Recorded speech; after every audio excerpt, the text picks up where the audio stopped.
We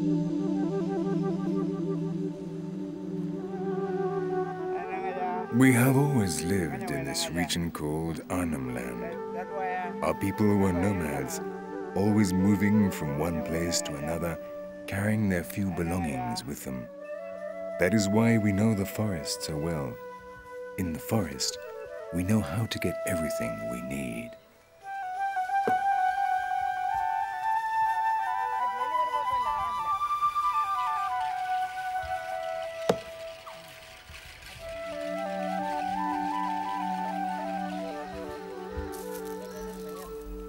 The men have always hunted and fished, while our women are expert gatherers.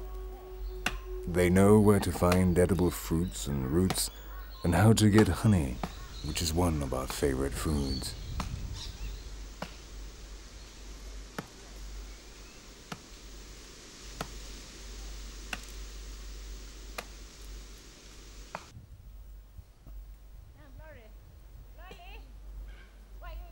When a special celebration is coming up, the women go into the forest in search of the prized nectar.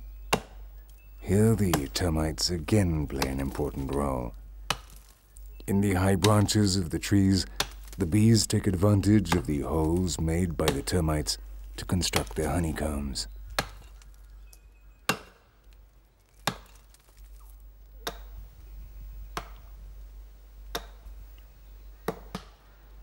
No matter how thick the trees are, the women do not take long in chopping them down.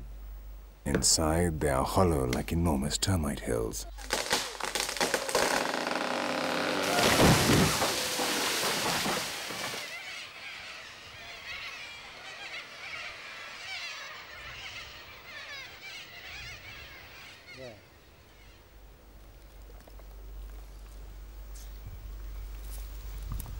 Once they have chopped it down, and depending on how wet the clay inside the base of the trunk is, they will know in which part of the tree they will find the honey.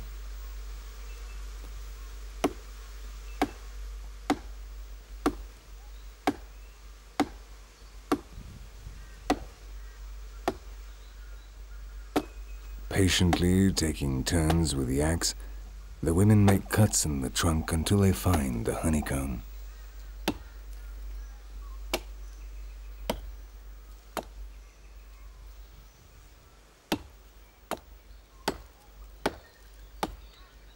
The bees go mad, flying angrily around the women who are destroying their home. But these honeybees are tiny and inoffensive, incapable of doing any harm.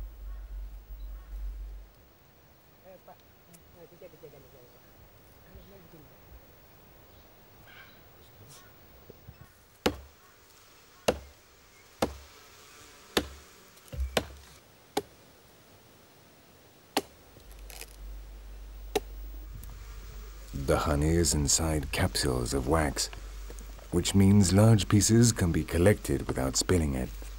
Later, they clean it and separate it from the wax.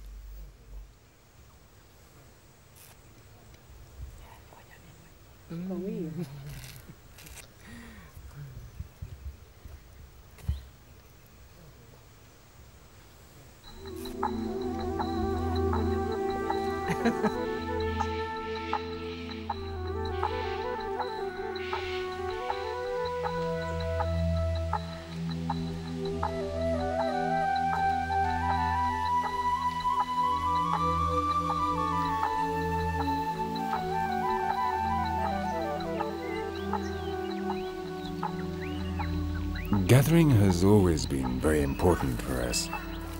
Fruits, berries, medicinal herbs, roots and tubers have long formed the basis of our diet.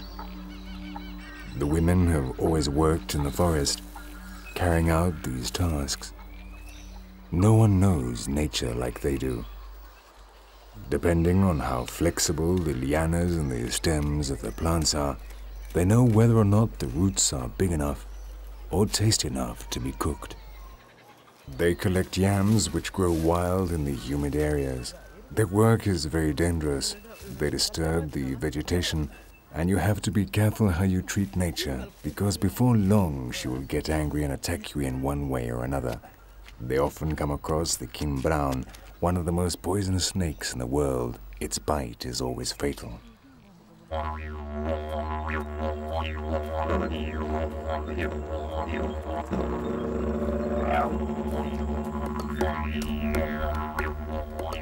Hunting and war have always been men's work, and they have always made their own weapons. Without a doubt, the boomerang is the best known of these. They are pieces of wood carved with a slight curve, which makes them more accurate when they are thrown. The heavier they are, the more effective they will be in bringing down prey.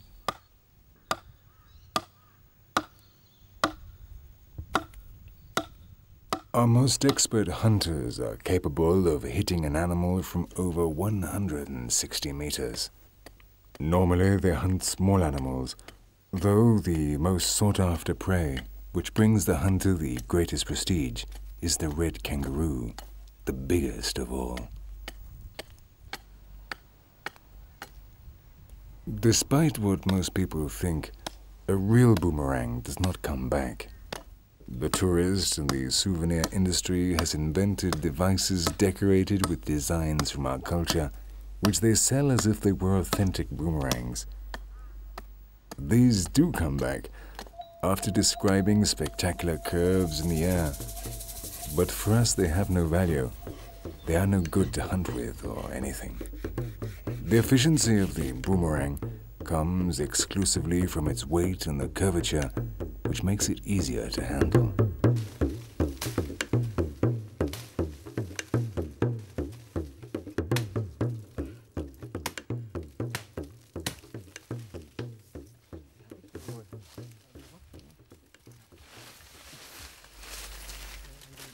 But the boomerang is not our only weapon.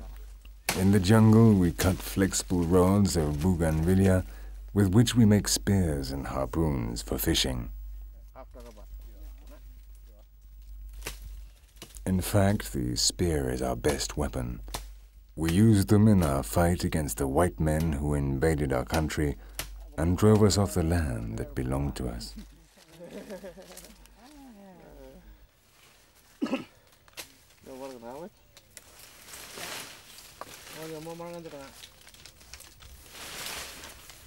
Mana dia?